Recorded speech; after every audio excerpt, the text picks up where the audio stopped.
Welcome to stock basics. இது உங்கள் பங்குச்சந்தைக்கான உலகம். இந்த சேனல் மூலமாக நம்ம பங்குச்சந்தைனா என்ன, அதனோட ஃபண்டமெண்டல்ஸ்னால் என்ன, technical analysis, candle sticks, investment ideas, patterning, trading இது போன்ற பல விஷயங்களை கற்றுக்கலாம். நம்ம சேனலில் டிஇ ரேஷியோன்னு சொல்லப்படுற டெப்ட் டு ஈக்விட்டி ரேஷியோ மற்றும் டெப்ட் ரேஷியோன்னு சொல்லப்படுற டெப்ட் டு அசெட் ரேஷியோன்னு என்னன்னு பார்த்தோம். அதை பார்த்து தெரிஞ்சுக்கணும்னு நினைக்கிறவங்க அந்த வீடியோவை பார்த்து தெரிஞ்சுக்கலாம். இன்றைக்கி அந்த வரிசையில் டெப்ட் டு கேபிட்டல் ரேஷியோன்னு என்ன, அதோட ஃபார்முலா என்ன மற்றும் அதோட எக்ஸாம்பிள் மற்றும் ஒரு கம்பெனியோட ஃபைனான்ஷியல் ரிப்போர்ட்லேருந்து லைவாக எப்படி இந்த டெப்ட் டு கேபிட்டல் ரேஷியோவை கால்குலேட் பண்ணுறது மற்றும் அதோட இம்பார்ட்டன்ஸ் என்னன்னு பார்க்கலாம். இதை பார்க்குறதுக்கு முன்னாடி நீங்கள் இந்த சேனலை சப்ஸ்கிரைப் பண்ணலைன்னா உடனே சப்ஸ்கிரைப் பண்ணுங்கள். அதோட பக்கத்தில் இருக்கிற பெல் பட்டனையும் கிளிக் பண்ணி ஆல் நோட்டிஃபிகேஷனை ஆன் பண்ணுங்கள். அப்போ தான் நான் போடுற வீடியோவோட நோட்டிஃபிகேஷன் உங்களுக்கு உடனுக்குடன் வரும். டெப்ட் டு கேபிட்டல் ரேஷியோ, இந்த டெப்ட் டு கேபிட்டல் ரேஷியோவை டிசி ரேஷியோ அப்படின்னு சொல்லுவாங்க. இது மெயினாக எதற்குன்னா, இப்போ ஒரு கம்பெனி எடுத்துக்கிட்டிங்கன்னா அந்த கம்பெனியோட கேபிட்டல்ங்கிறது அந்த கம்பெனியோட ப்ரொமோட்டர்ஸோட கான்ட்ரிபியூஷன் அமௌண்ட், அதுவும் இல்லாமல் அவங்க அந்த பிஸ்னஸை ஸ்டார்ட் பண்ணுறதுக்கு அவங்க கடன் வாங்கியிருக்காங்கன்னா அந்த தொகை, அதாவது டெப்ட் அமௌண்ட், அதுவும் இல்லாமல் அந்த ஷேர் ஹோல்டர்ஸ் ஈக்விட்டி, இது எல்லாமே சேர்ந்து தான் அந்த கம்பெனியோட கேபிட்டல். இந்த டெப்ட் டு கேபிட்டல் ரேஷியோங்கிறது அந்த கம்பெனியோட டெப்ட், டோட்டல் டெப்ட்டுக்கும் அந்த கம்பெனியோட டோட்டல் கேபிட்டலுக்கும் உள்ள விகிதம் தான் இந்த டெப்ட் டு கேபிட்டல் ரேஷியோ. இது சிம்பிளாக சொல்லணுன்னா, ஒரு கம்பெனியோட டோட்டல் கேபிட்டலில் அவங்களோட டெப்ட் போர்ஷன் எவ்வளோ பர்சன்டேஜாக இருக்குங்கிறத தெரிஞ்சுக்கிற ரேஷியோ தான் இந்த டெப்ட் டு கேபிட்டல் ரேஷியோ. ஓகே, இந்த டெப்ட் டு கேபிட்டல் ரேஷியோட ஃபார்முலா என்னென்னு பார்க்கலாம். இந்த டிசி ரேஷியோட ஃபார்முலா பார்த்திங்கன்னா டோட்டல் டெப்ட் டிவைடட் பை டோட்டல் கேபிட்டல். இந்த டோட்டல் கேபிட்டலுங்கிறது ஒரு கம்பெனியோட டோட்டல் டெப்ட் ப்ளஸ் ஷேர் ஹோல்டர்ஸ் ஈக்விட்டி, இந்த ரெண்டு போர்ஷனும் சேர்ந்த அமௌண்ட் தான் அந்த கம்பெனியோட டோட்டல் கேபிட்டல். நம்ம வீடியோவில் ஏற்கனவே பார்த்த டெப்ட் டு ஈக்விட்டி ரேஷியோ மற்றும் டெப்ட் டு அசெட் ரேஷியோ கிட்டத்தட்ட சிமிலர் ரேஷியோ தான். அதாவது டெப்ட் டு ஈக்விட்டி ரேஷியோங்கிறது டோட்டல் டெப்ட் divided by share holders equity, அதாவது அந்த கம்பெனியோட ஷேர் ஹோல்டர்ஸ் ஈக்விட்டியை பேஸ் பண்ணி அந்த கம்பெனிக்கு உண்டான டெப்ட் எவ்வளோ விகிதம் இருக்குங்கிறது கால்குலேஷன் பண்ணி அரைவ் பண்ணுறது தான் அந்த டெப்ட் டு ஈக்விட்டி ரேஷியோ. அதே மாதிரி இந்த டெப்ட் டு அசெட் ரேஷியோங்கிறது டோட்டல் டெப்ட் டிவைடட் பை டோட்டல் அசெட்ஸ், அதாவது ஒரு கம்பெனியோட மொத்த அசெட்ஸை பேஸ் பண்ணி அந்த கம்பெனியோட கடன் எவ்வளோ விகிதமாக இருக்குங்கிறது தெரிஞ்சுக்கிறது தான் இந்த டெப்ட் டு அசெட் ரேஷியோ. ஓகே, இந்த மூணு ரேஷியோவும் ஒவ்வொரு செக்டருக்கும் ஏற்ற மாதிரி மாறுபடும். பொதுவாக ஸ்டாண்டர்டாக நம்ம இந்த ரேஷியோவை எது வரைக்கும் அலோவ் பண்ணலாங்கிறத நம்ம பார்க்கலாம். இந்த டிசி ரேஷியோ, அதாவது டெப்ட் டு கேபிட்டல் ரேஷியோவை நம்ம அப் டு 0.5 வரைக்கும் நம்ம அலோவ் பண்ணலாம்.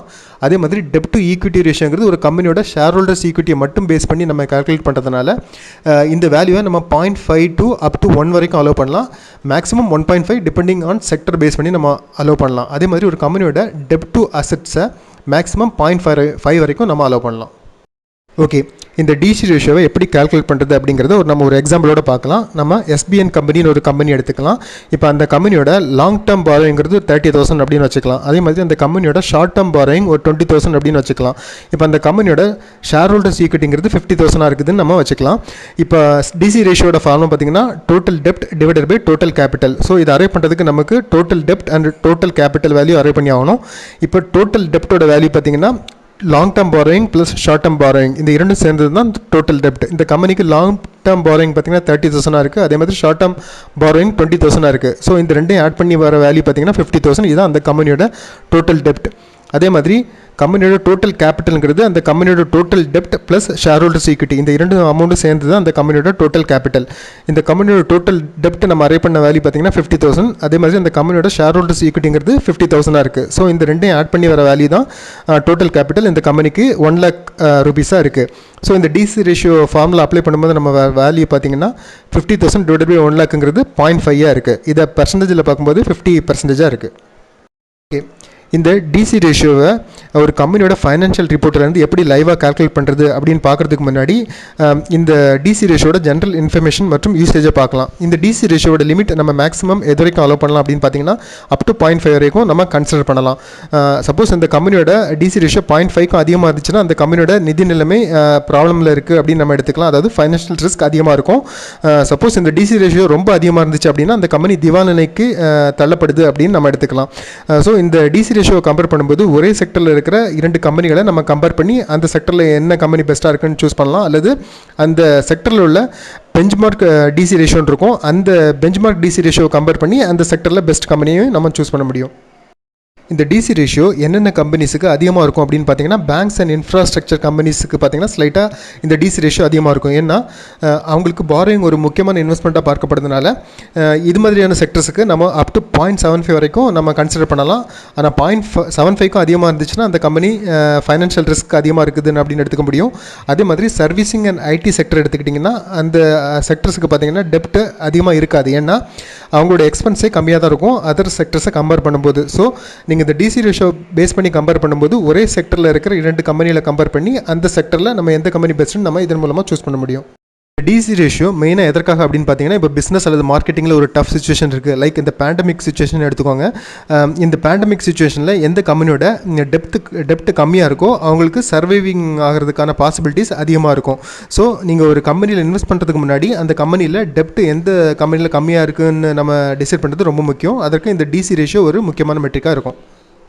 இந்த டிசி ரேஷியோ ஒரு கம்பெனியோட ஃபைனான்ஷியல் ரிப்போர்ட்டிலேருந்து எப்படி கேல்குலேட் பண்ணுறது அப்படின்னு பார்க்கலாம்.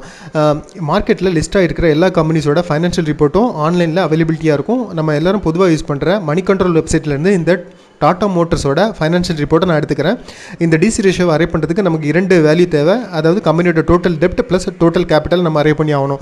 டோட்டல் டெப்ட்டுங்கிறது long term borrowing plus short term borrowing 2 சேர்ந்து மட்டும் தான் அந்த கம்பெனியோட டோட்டல் டெப்ட். ஸோ இந்த லாங் டேர்ம் பாரோயிங்கை இந்த ஃபைனான்ஷியல் ரிப்போர்ட்டில் எங்கே ஸ்டேட் பண்ணியிருப்பாங்க அப்படின்னு பார்த்தீங்கன்னா அந்த கம்பெனியோட நான் கரண்ட் லயபிலிட்டிஸ் போர்ஷனில் இந்த கம்பெனியோட லாங் டேர்ம் பாரோயிங்கை அமௌண்ட்டு போட்டிருப்பாங்க. இந்த டாடா மோட்டர்ஸோட லாங் டேர்ம் பாரோயிங்கிறது 16,326.77 crores இருக்குது. அதே மாதிரி ஷார்ட் டேர்ம் பாரோயிங்கை எங்கே போட்டிருப்பாங்க அப்படின்னா ஒரு கம்பெனியோட கரண்ட் லயபிலிட்டிஸ் போர்ஷனில் அந்த கம்பெனியோட ஷார்ட் டேர்ம் பாரோயிங்கை ஸ்டேட் பண்ணியிருப்பாங்க. இந்த டாடா மோட்டர்ஸோட ஷார்ட் டேர்ம் பாரோயிங்கிறது 2,542.50 crores இருக்குது. ஸோ டோட்டல் டெப்ட்டுங்கிறது long term borrowing plus short term borrowing இந்த 2 சேர்ந்து அரைவ் பண்ணுற வேல்யூ பார்த்தீங்கன்னா 18,869.27 crores. இதுதான் அந்த கம்பெனியோட டோட்டல் டெப்ட். அடுத்தது பார்த்தீங்கன்னா ஒரு கம்பெனியோட டோட்டல் கேபிட்டல் அமௌண்ட் அரைவ் பண்ணணும். டோட்டல் கேபிட்டலுங்கிறது டோட்டல் டெப்ட் ப்ளஸ் ஷேர் ஹோல்டர்ஸ் ஈக்விட்டி. நம்ம டோட்டல் டெப்ட் ஏற்கனவே அரைவ் பண்ணிட்டோம். ஷேர் ஹோல்டர்ஸ் ஈக்விட்டியை ஒரு கம்பெனியோட ஃபைனான்ஷியல் ரிப்போர்ட்டில் ஷேர் ஹோல்டர்ஸ் ஈக்விட்டி போர்ஷனில் டோட்டல் ஷேர் ஹோல்டர்ஸ் ஃபண்டுன்னு ஒரு அமௌண்ட் ஸ்டேட் பண்ணியிருப்பாங்க. அதுதான் அந்த கம்பெனியோட டோட்டல் ஷேர் ஹோல்டர்ஸ் ஈக்விட்டி. இந்த டாடா மோட்டர்ஸுக்கு 19,055.97 crores இருக்குது. ஸோ டோட்டல் கேபிட்டலுங்கிறது டோட்டல் டெப்ட் ப்ளஸ் ஷேர் ஹோல்டர்ஸ் ஈக்விட்டி. இந்த டாடா மோட்டர்ஸுக்கு 37,925.24 crores இருக்குது. இந்த டிசி ரேஷியோட ஃபார்முலா பார்த்தீங்கன்னா டோட்டல் டெப்ட் டிவைடட் பை டோட்டல் கேபிட்டல். நம்ம அரைவ் பண்ண வேல்யூ பேஸ் பண்ணி நம்ம டிசி ரேஷியோ அரைவ் ஆகிற வேல்யூ பார்த்தீங்கன்னா 0.49. இதுதான் இந்த டாடா மோட்டர்ஸோட டிசி ரேஷியோ. இதை பர்சன்டேஜில் பார்க்கும்போது 49% இருக்குது. ஸோ இந்த டிசி ரேஷியோவை கம்பேர் பண்ணும்போது அதே கம்பெனியில் இருக்கிற மாருதி, மஹேந்திரா அண்ட் மஹேந்திரா, அசோக் லேலண்ட் போன்ற இது மாதிரியான கம்பெனிகளோட டிசி ரேஷியோவை கம்பேர் பண்ணி எந்த கம்பெனி பெஸ்ட்டாக இருக்குதுன்னு நம்ம சூஸ் பண்ணலாம். அல்லது அந்த ஆட்டோ செக்டருக்கு உண்டான பெஞ்ச் மார்க் டிசி ரேஷியோன்னு இருக்கும். அதை கம்பேர் பண்ணி இந்த டிசி ரேஷியோ கம்மியாக இருக்குதா அதிகமாக இருக்குதான்னு செலக்ட் பண்ணிவிட்டு அது மூலமாக நம்ம டிசைட் பண்ண முடியும். இந்த வீடியோ மூலமாக டிசி ரேஷியோனா என்ன, அதோட ஃபார்முலா என்ன வித் எக்ஸாம்பிள், அதுவும் இல்லாமல் ஒரு ஃபைனான்ஷியல் ரிப்போர்ட்டில் இருந்து இந்த டிசி ரேஷியோ எப்படி கால்குலேட் பண்ணுறது அப்படின்னு பார்த்தோம். மேலும் இன்னொரு வீடியோவில் சந்திப்போம். இந்த வீடியோ உங்களுக்கு பிடிச்சிருந்தனா லைக் பண்ணுங்கள், ஷேர் பண்ணுங்கள், சப்ஸ்கிரைப் பண்ணுங்கள். மறக்காமல் பக்கத்தில் உள்ள பெல் பட்டனை ப்ரெஸ் பண்ணுங்கள். அப்போ தான் நான் கொடுக்குற வீடியோ நோட்டிஃபிகேஷன் உங்களுக்கு உடனுக்குடன் வரும். நன்றி.